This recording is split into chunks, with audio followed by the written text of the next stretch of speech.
Stars of Malayalam സിനിമയാണ് എന്റെ മുന്നിലിരിക്കുന്നത്. കമന്റിൽ തെറിയറിയിപ്പിക്കുന്നത് ഇവരൊക്കെയാണോ? അപ്പൊ നിഖിലയുടെ അടുത്തൊക്കെ ഇന്റർവ്യൂ എടുക്കാൻ വരുമ്പോ നമ്മൾ പേടിക്കണം, കാരണം ടെറർ ഇന്റർവ്യൂ ആണ്. പണ്ട് മുതൽ ഇത് മൈൻഡ് വോയിസ് ആയിരുന്നു. ഇപ്പോഴാണ് ഇതിങ്ങനെ പുറത്തു തുടങ്ങി വല്ലാണ്ട് പുറത്തു എല്ലാരും കല്യാണം കഴിപ്പിക്കാതെ സ്വസ്ഥതയില്ല. നിങ്ങൾ യൂട്യൂബ് അല്ലേ, നിങ്ങളൊരു മാട്രിമോണി നാളെ ഏർലി മോർണിംഗിൽ വെഡിങ് നടത്തണം. എല്ലാം ചടപടേന്നായിരുന്നു. നിങ്ങൾ എന്താ കല്യാണം കഴിക്കാതെ? നിങ്ങൾക്ക് എന്താ പ്രണയം ഇല്ലാത്ത? നിങ്ങൾ എന്താ കുട്ടികളൊന്നും നോക്കാതെ? നിഖിലെ കുറിച്ച് ഒന്നും കേട്ടിട്ടില്ല. കേട്ടിട്ടില്ലേ? നമുക്ക് ജനറലി ഉള്ളവരൊന്നും എനിക്ക് ഭയങ്കര എന്നെ കെയർ ചെയ്യുന്ന, നീ എവിടെ പോയതാ, നീ എന്താ പറയാതെ പോയതെന്ന് ചോദിക്കുന്ന അങ്ങനെ വേണം. എനിക്ക് ചോദിക്കുന്നൊന്നും ഇഷ്ടമല്ല. ഞാൻ വേണേ പറയാം, മറ്റേ ഞാൻ പോവും. എനിക്ക് ചോദിക്കാൻ പറ്റില്ല. ഇന്റർവ്യൂസിന് വേണ്ടിട്ട് പ്രത്യേകം പൈസ വാങ്ങിക്കുമെന്നാ. ഞങ്ങൾ എന്തെങ്കിലും പറയും, ഞങ്ങൾ എപ്പോഴും എറലാവും, ഞങ്ങളെ ആൾക്കാർ തെറി വിളിക്കും. അച്ഛനും അമ്മേനും ചീത്ത, നമ്മളെ ചീത്ത, നാട്ടുകാരെ. ഇതിന് വേണ്ടിട്ട് റെഡി ആവുന്നതോ കോസ്റ്റ്യൂം കേട്ടസി എടുക്കണം, ഹെയർ സെറ്റ് ചെയ്യണം, മേക്കപ്പ് റെഡി ആവണം, അവർക്ക് പൈസ കൊടുക്കണം. ചീത്ത വിളിക്കാൻ വേണ്ടിട്ട് മാത്രം കുറെ കമന്റും. നിഖില മൊത്തത്തിൽ ടൈപ്പ് കാസ്റ്റ് ചെയ്യപ്പെടുകയാണ്. ഒരേപോലെയുള്ള സിനിമകൾ മാത്രമാണ്. അങ്ങനെ ഒറ്റ എക്സ്പ്രഷൻ പറ, അതങ്ങോട്ട് ഞാനിപ്പോ ഇവരോടൊക്കെ കണ്ടിട്ട് ചേട്ടാ അതിപ്പം എന്താ പറഞ്ഞു കഴിഞ്ഞാൽ ഞാൻ പലതും അങ്ങനെ എനിക്ക് പറയാൻ പറ്റില്ലല്ലോ. ഞാൻ കമൽഹാസനൊന്നും അല്ലാത്തതുകൊണ്ട് എനിക്ക് ഒരു തരത്തില് ദേഷ്യപ്പെടാൻ അറിയില്ല. എനിക്ക് പൃഥ്വിരാജ് പുള്ളിയുടെ മെമ്മറി, പുള്ളി വന്ന് കുറേ ഡയലോഗ്, ഫസ്റ്റ് ഡേ പുള്ളി വന്ന് കുറേ ഡയലോഗ് പറയണം. അപ്പം അതിനിടയ്ക്ക് എനിക്ക് മറ്റേ ഈ സാരിയുടെ കളർ എന്താണെന്നാ പറഞ്ഞത് എന്ന് ചോദിക്കുമ്പോൾ ഞാൻ മറ്റേ റൂബി പിങ്ക് എന്ന് പറയണം. ഈ പുള്ളി വന്നപ്പോൾ പുള്ളി ഇത് മുഴുവനോട് പറഞ്ഞിട്ട് കളർ എന്താന്ന് പറഞ്ഞപ്പോൾ ഞാൻ മറ്റേ എന്തോ എപ്പോഴാണ് റൂബി പിങ്ക്. എന്നിട്ട് ഞാൻ മറ്റേ എൻ്റെ അടുത്ത് പുള്ളി ഇങ്ങനെ പറയും, നിങ്ങൾ എൻ്റെ അടുത്ത് പറയുന്നത്. ഞാൻ ഇത്രയും പറഞ്ഞപ്പോൾ ഞാൻ പറഞ്ഞു പുള്ളീനെ വീട്ടിൽ പറഞ്ഞിട്ടുണ്ടെങ്കിൽ ഞാനിത് പറഞ്ഞെടുക്കാൻ സമയം വരും. അല്ലെ പുള്ളി അറിയില്ല, എനിക്ക് അറിയില്ല. ബേസിലായിട്ട് ഫോണ് മറന്നു വെച്ചു. മൊത്തം സീൻ ഓക്കെ, ഫോണ് മറന്നു വെച്ചിട്ട് പോയി. ഞാനും രാജേട്ടനോട് സംസാരിച്ചോണ്ടിരിക്കുമ്പോൾ ബേസിലായിട്ട് വന്ന് ഫോൺ എടുത്തിട്ട് അല്ലേ ഇപ്പൊ പോയത്. അത് തലേദിവസം ഉണ്ടോ ചോറും മീൻകറി? ആത്മവിശ്വാസത്തോടെ എൻഗ്ലക്സ് ആർ എൻ പാസ്സാകുവാൻ ഒരേ ഒരു വാക്ക്, Apple R N classes. Nikhila Vimal, Anusree and Hakkim Shah, welcome to the show. The young stars of Malayalam സിനിമയാണ് എന്റെ മുന്നിലിരിക്കുന്നത്. ഇപ്പൊ അവൈലബിൾ ആയിട്ടുള്ള 3 പേര്. അങ്ങനെയല്ല, ഇപ്പൊ നിഖിലയുടെ അടുത്തൊക്കെ ഇന്റർവ്യൂ എടുക്കാൻ വരുമ്പോ നമ്മൾ പേടിക്കണം, കാരണം ടെറർ ഇന്റർവ്യൂ ആണ് നിഖിലയുടെ എല്ലാം. എന്ത് പറഞ്ഞാലാണ് നമുക്ക് തമ്മിൽ എന്താ ബന്ധം എനിക്ക് മനസ്സിലായി. ഈ എങ്ങെന്ന് പറഞ്ഞ ആദ്യം തന്നെ നമ്മളെ മറ്റേ കമന്റിൽ തെറിയറിയിപ്പിക്കും. ഇവരൊക്കെയാണോ?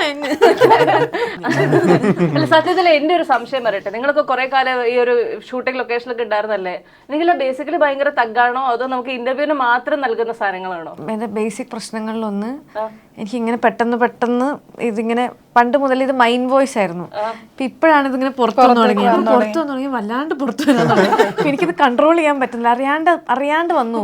അതെന്റെ തെറ്റല്ല കേട്ടോ, സോറി ആൾക്കാരോട് ഞാൻ ക്ഷമ ചോദിക്കുന്നു. ഇപ്പൊ ഈ പൊതുവെ പറയുന്നതെന്ന് വെച്ചാൽ ഇന്റർവ്യൂസിന് വേണ്ടിട്ട് പ്രത്യേകം പൈസ വാങ്ങിക്കുമെന്നാ, കാരണം ഇങ്ങനെ 10-20 ഇന്റർവ്യൂ ഒക്കെ ഇരിക്കണ്ടേ. ഞങ്ങൾ പറഞ്ഞു ഇന്ന് രാവിലെ PROനോട് ഞാൻ, ചേച്ചി എത്ര കോസ്റ്റ്യൂംസ് എന്ന് പറഞ്ഞപ്പോൾ ചേച്ചി 9 ഇന്റർവ്യൂ എന്ന് പറഞ്ഞപ്പോൾ 9 ഇന്റർവ്യൂ. അപ്പം വേണ്ട, ഇൻബിറ്റിന്റെ ഒരു 3-4 എണ്ണത്തിന്റെ ഇടയ്ക്ക് കോസ്റ്റ്യൂം ചേഞ്ച് മതി എന്ന് പറഞ്ഞു. അപ്പൊ നമ്മുടെ കൂടെയുള്ള ആൾക്കാർ ചോദിച്ചു, അപ്പൊ 9 എണ്ണത്തിനും കോസ്റ്റ്യൂം ചേഞ്ച് പറഞ്ഞ എന്ത് ചെയ്യും? ഞങ്ങൾ പറഞ്ഞു പിന്നെ ഞങ്ങൾ പേയ്മെന്റും കൂടെ പറയും. ഞാൻ കേൾക്കുന്നത് ഇപ്പൊ അങ്ങനെ എഗ്രിമെന്റ് ഒക്കെ ഉണ്ടെന്നാ. വെക്കണം, നിങ്ങൾ ആലോചിക്കണം. അതെന്താന്നറിയോ, ഇതുകൊണ്ട് പടത്തിന് ഗുണമുണ്ട്, നിങ്ങൾക്ക് ഗുണമുണ്ട്, ഞങ്ങൾക്ക് മാത്രമേ ഗുണമില്ലാത്തുള്ളൂ. അഭിനയിച്ച നിങ്ങൾക്ക് ഗുണമല്ലേ? കാരണം ഞങ്ങൾക്ക് ഞങ്ങൾ വരുമ്പോ ഞങ്ങൾ ഈ പറയുന്ന പോലെ ഞങ്ങൾ എന്തെങ്കിലും പറയും, ഞങ്ങൾ എപ്പോഴും എറലാവും, ഞങ്ങളെ ആൾക്കാർ തെറി വിളിക്കും. നിങ്ങൾക്ക് അതിനകത്തുനിന്ന് മറ്റേ യൂട്യൂബ് റവന്യൂ, ഇതിന് വരുന്നവർ ചാനലിലെ സബ്സ്ക്രൈബേഴ്സ്. നമ്മൾ വർക്ക് ചെയ്ത് 7 ദിവസവും ഡബിങ്ങിന്റെ കൂടെ കഴിഞ്ഞു. ഞങ്ങൾക്ക് പിന്നെ ഒന്നുകൊണ്ട് ഒരു ബെനിഫിറ്റും ഇല്ലല്ലോ. നമുക്ക് നമ്മുടെ അച്ഛനും അമ്മേനും ചീത്ത, നമ്മളെ ചീത്ത, നാട്ടുകാരെ. ഇതിന് വേണ്ടിട്ട് റെഡി ആവുന്നതോ ഇവർക്കാണെങ്കിൽ ഇങ്ങനെ വന്നാൽ മതി. ഞങ്ങൾക്ക് കോസ്റ്റ്യൂം കേട്ടസി എടുക്കണം, ഹെയർ സെറ്റ് ചെയ്യണം, മേക്കപ്പ് റെഡി ആവണം, അവർക്ക് പൈസ കൊടുക്കണം. ഇത് വല്ല അറിയുന്നുണ്ടോ? ചീത്ത വിളിക്കാൻ വേണ്ടിട്ട് മാത്രം കുറെ കമന്റും ട്രോളും അഹങ്കാരികൾ എന്നുള്ള പേര്. അതെ, എനിക്ക് നിങ്ങളോട് ഇത്തവണ റിക്വസ്റ്റ് ചെയ്യാനുള്ള അത് തന്നെയായിരുന്നു. അഹങ്കാരി എന്നുള്ള പേര് ഇത്തവണയും കൂടെ വാങ്ങിച്ചോണ്ടോളും പ്ലീസ്. കണ്ടന്റ് തരുമെന്നാണ്.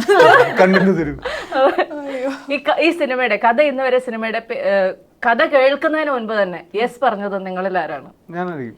അതെ, എനിക്ക് വേറെ പണിയൊന്നും ഇല്ലായിരുന്നു. ഒരു പടം കിട്ടിയപ്പോ സമാധാനം. അറിയാവുന്ന കുറച്ച് ആൾക്കാരൊക്കെ ഉണ്ട്. Okay, good. ഇല്ല, ഞാൻ ഫോണിൽ കൂടി കഥ കേട്ടിട്ട് ഓക്കെ ഞാൻ ചെയ്യാട്ടോ എന്ന് പറഞ്ഞ. ഇവിടെയോ ഇത് ആക്ച്വലി എന്താ സംഭവിച്ചാൽ ഗുരുവായൂരമ്പലത്തിനിടയിൽ രാജുവേട്ടൻ്റെ കാലിന് ഇഞ്ചുറി ആയിട്ട് ബ്രേക്ക് വന്നല്ലോ. ബ്രേക്ക് വന്നപ്പം ഹാരിസ് കുരൂസിനെ വിളിച്ചിട്ട് ബ്രേക്ക് പണിയൊന്നും ഇല്ലാതെ ഇരിക്കുകയാണെന്നുണ്ടെങ്കിൽ ഒരു പടം ഉണ്ടാവും. അവ ആ വിട്ടോ, അങ്ങനെ കഥ പറഞ്ഞു. ഓക്കെ, നമ്മുടെ കൂടെ അഭിനയിക്കുന്ന കോ ആക്ടറിൽ നിന്ന് നമുക്ക് എന്തെങ്കിലുമൊക്കെ ചിലപ്പോൾ നമ്മളൊരു കാര്യം ശ്രദ്ധിക്കുകയോ അല്ലെ നമ്മളത് എടുക്കാൻ ശ്രമിക്കുകയൊക്കെ ചെയ്യില്ലേ? അങ്ങനെ എന്തെങ്കിലും ഉണ്ടോ? ആരുടെയും പേര് പറ, അപ്പൊ അവരുടെ അടുത്ത് എന്തെങ്കിലും എടുത്തോ നോക്കാം.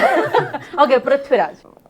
പുള്ളിയുടെ മെമ്മറി ആ, ഞാൻ പറഞ്ഞിട്ടുണ്ടായിരുന്നു. ഗുരുവായൂരിൽ അഭിനയിക്കുന്ന സമയത്ത് പുള്ളി വന്ന് കുറേ ഡയലോഗ്, ഫസ്റ്റ് ഡേ പുള്ളി വന്ന് കുറേ ഡയലോഗ് പറയണം. അപ്പം അതിനിടയ്ക്ക് എനിക്ക് മറ്റേ ഈ സാരിയുടെ കളർ എന്താണെന്നാ പറഞ്ഞേ എന്ന് ചോദിക്കുമ്പോൾ ഞാൻ മറ്റേ റൂബി പിങ്ക് എന്ന് പറയണം. അപ്പം ഞാൻ സ്ക്രിപ്റ്റ് നോക്കിയപ്പോൾ റൂബി പിങ്ക് എന്ന് കണ്ടപ്പോൾ ഞാൻ വെച്ചതല്ലേ ഉള്ളത്. കഴിഞ്ഞിട്ട് അത് പുള്ളി മറ്റേ അവിടെ നിന്ന് ഒരു ആംഗിൾ വെച്ച് ഇവിടെ നിന്ന് ഒരു ആംഗിളൊക്കെ വെച്ച് വരുമ്പോഴത്തേക്കും പറഞ്ഞാൽ മതിയല്ലോ എന്ന് വെച്ചപ്പോഴത്തേക്കും പുള്ളി വന്നപ്പോൾ പുള്ളി ഇത് മുഴുവൻ എന്നോട് പറഞ്ഞിട്ട് കളർ എന്താന്ന് പറഞ്ഞപ്പോൾ ഞാൻ മറ്റേ എന്തോ ഞാൻ അപ്പോഴും അങ്ങനെ പറഞ്ഞു, റൂബി പിങ്ക്. എന്നിട്ട് ഞാൻ മറ്റേ ഞാൻ അടുത്ത് പുള്ളി ഇങ്ങനെ പറയുന്ന എൻ്റെ അടുത്ത് പറയുന്നു. എന്നാൽ എനിക്ക് ഞാൻ മീൻസ് എനിക്ക് ആകെ അത്രേ പറയാനുള്ളൂ. പക്ഷെ അത് തന്നെ ഞാൻ ആലോചിച്ചാൽ പറയാം. കാരണം ഞാൻ മറ്റേ സ്ക്രിപ്റ്റ് വായിച്ചപ്പോൾ നമുക്ക് ഡയലോഗ് കുറവാണെങ്കിൽ നമ്മൾ ആ സമയമാകുമ്പോഴത്തേക്കും പഠിച്ചാൽ മതിയല്ലോ. ഒരു സെൻറ്റൻസ് ഒക്കെയാണ് ആ സമയമാകുമ്പോൾ പഠിച്ചാൽ ഞാൻ വിചാരിച്ചിരുന്നത്. പുള്ളി വന്ന് അങ്ങോട്ട് മുഴുവൻ പറഞ്ഞിട്ട് ഈ കളറിൻ്റെ പേരെന്താന്ന് പറഞ്ഞപ്പോൾ ഞാൻ മറ്റേ റൂബി പിങ്ക് അങ്ങനെയാണ് ഞാൻ പറഞ്ഞിരിക്കുന്നത്. പിന്നെ ഞാൻ പുള്ളിയായിട്ടൊരു കോൺവെർസേഷൻ ഉണ്ടല്ലോ, മറ്റേ വിനു തന്നെയായിരുന്നു എൻ്റെ കാമുക എന്നൊക്കെ പറഞ്ഞിട്ട്. ഞാൻ ഇത്രയും പറഞ്ഞപ്പോൾ ഞാൻ പറഞ്ഞു പുള്ളീനെ വീട്ടിൽ പറഞ്ഞിട്ടുണ്ടെങ്കിൽ ഞാനിത് പറഞ്ഞെടുക്കാൻ സമയം എടുക്കുമെന്ന് പറഞ്ഞിട്ട് ഞാൻ ഒറ്റയ്ക്കാണെന്ന് പറഞ്ഞത് മുഴുവൻ. പേടിച്ചു പോയി. കാരണം ഞാൻ അത്രയും പെട്ടെന്ന് ഒരു ഡയലോഗ് പറയുന്ന ആൾക്കാരെ ഞാൻ ജീവിതത്തിൽ കണ്ടിട്ടില്ല. അത് മുഴുവൻ ഡയലോഗും പുള്ളി പറയും. മാരിജന്റെ പടത്തൊക്കെ അഭിനയിക്കാന്ന് പറഞ്ഞാൽ പുള്ളിക്ക് മറ്റേ കേക്ക് വാക്ക് പോലത്തെ പരിപാടിയായിരുന്നു. അത്രയും ഭയങ്കരമായിട്ട് പുള്ളി അത്. പക്ഷെ ബേസിലേക്ക് വന്നപ്പോഴത്തേക്കോ ബേസിലായിട്ട് ഞാൻ നിങ്ങളിവിടെ നിൽക്കുക, നിങ്ങളിത് കേട്ടിട്ട് പോയാൽ മതി എന്ന് പറയുന്നത്. എന്തോ എനിക്ക് മറ്റേ അഴകിയ ലൈല സീനുണ്ടല്ലോ, മറ്റേ വരുമ്പോ പുള്ളീനെ കാണുന്നത് ഞാൻ പുള്ളീനെ കാണാം. അതും ഞങ്ങള് രാജേട്ടനെ പറഞ്ഞു വിട്ടിട്ട് ഞങ്ങൾ കാരണം ചിരിച്ചിട്ട് തീരുന്നില്ല. ഞങ്ങൾ അവസാനം രാജേട്ടനെ വീട്ടിൽ വിട്ടേക്ക്. പുള്ളിക്ക് അവസാനം പുള്ളിക്ക് ഒന്നാമത് പുള്ളി പ്രൊഡ്യൂസർ കാണുമ്പോ ഇതൊക്കെ ഇവര് കുറെ സമയം അതൊരു 17-18 ടേക്കൊക്കെ പോയിട്ടുണ്ട്. ഒന്നെങ്കിൽ ഞാൻ ചിരിക്കും, അല്ലെങ്കിൽ ബേസിലായിട്ടും ചിരിക്കും. മറ്റേ കവർ മറ്റേ ഇടത്തേമിക്ക് കവർ കൊടുക്കുന്ന കവർ കൊണ്ടു തരുമ്പോൾ ഒന്ന് ബേസിലായിട്ടും ചിരിക്കും, അല്ല ഞാൻ ചിരിക്കും. ഞാൻ ചിരിച്ചിട്ട് എടുക്കാൻ പറ്റുന്നുണ്ടായിരുന്നില്ല. അവസാനം കുറേ നേരം കഴിഞ്ഞെടുത്ത്.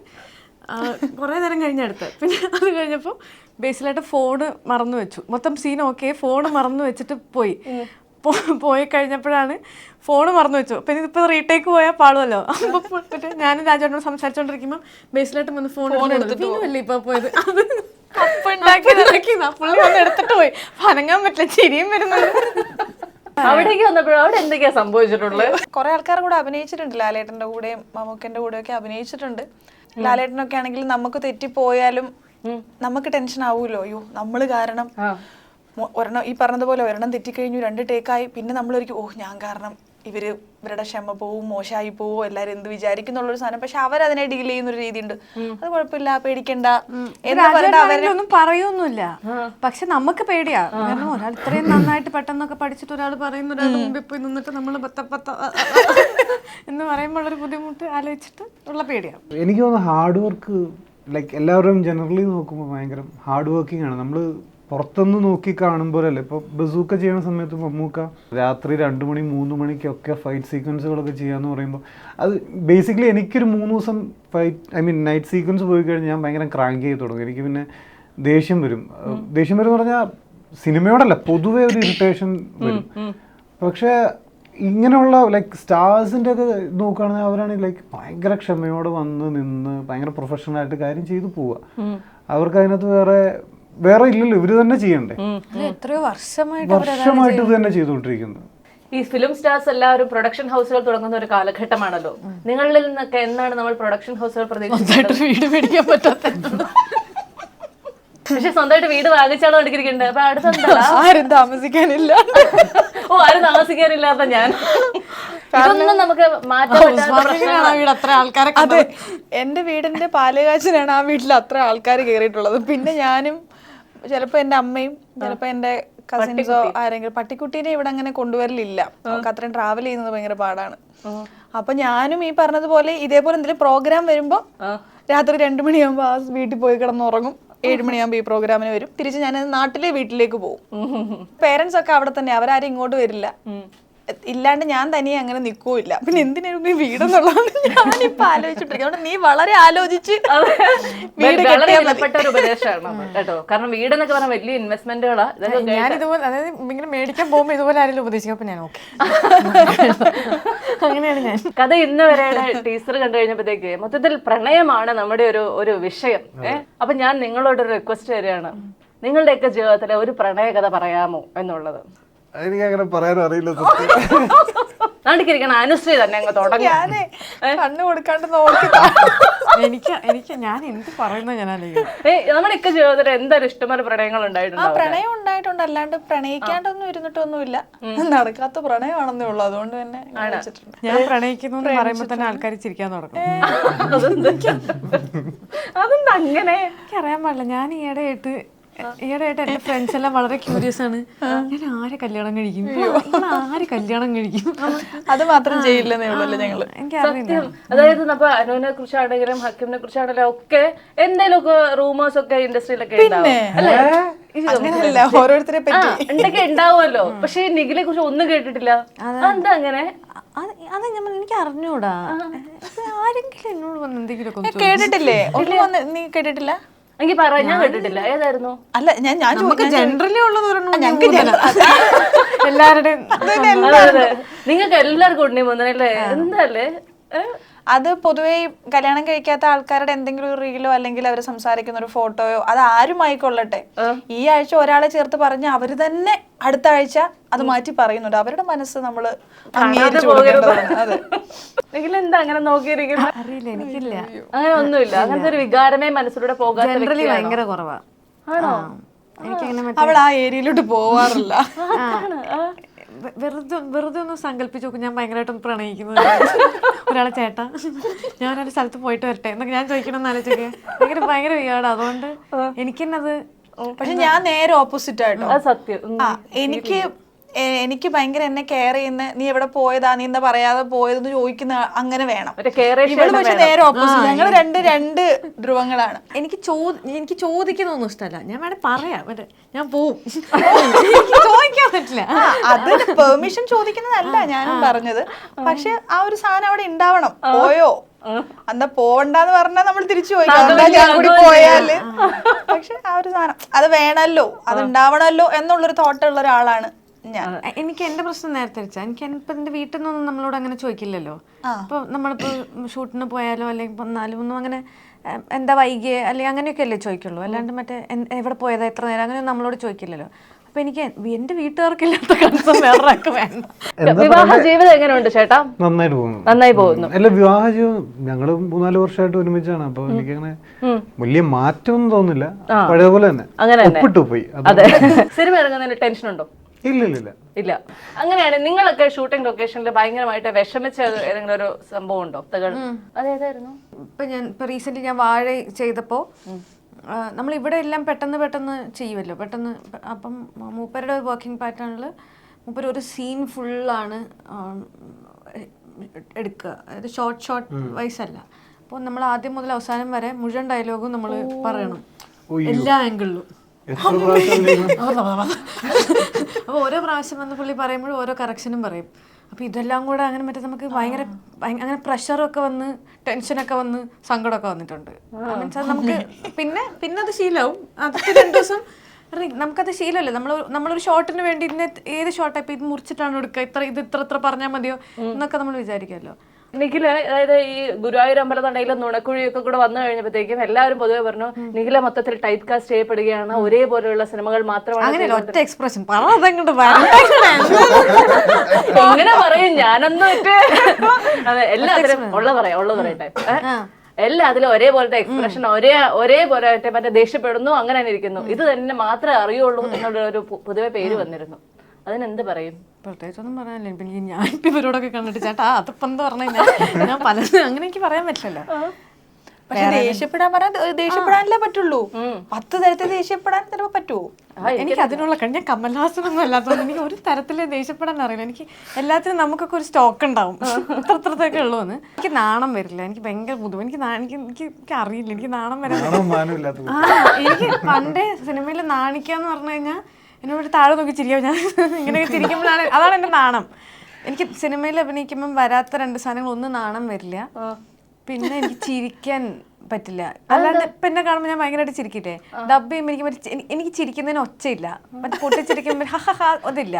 അപ്പൊ സിനിമയിൽ ഡബ് ചെയ്യുമ്പോൾ അത് വേണമല്ലോ. എനിക്ക് വേണ്ടി വേറെ സിനിമയ്ക്ക് വേറെ ആളാ ചിരിച്ചിരിക്കണത്.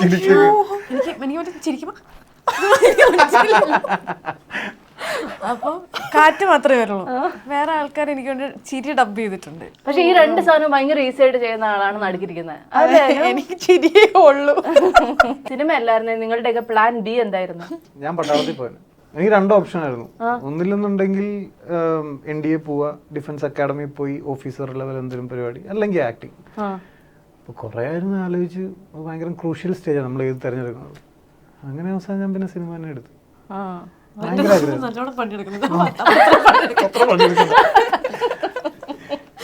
എന്ത് ചെയ്യായിരുന്നു?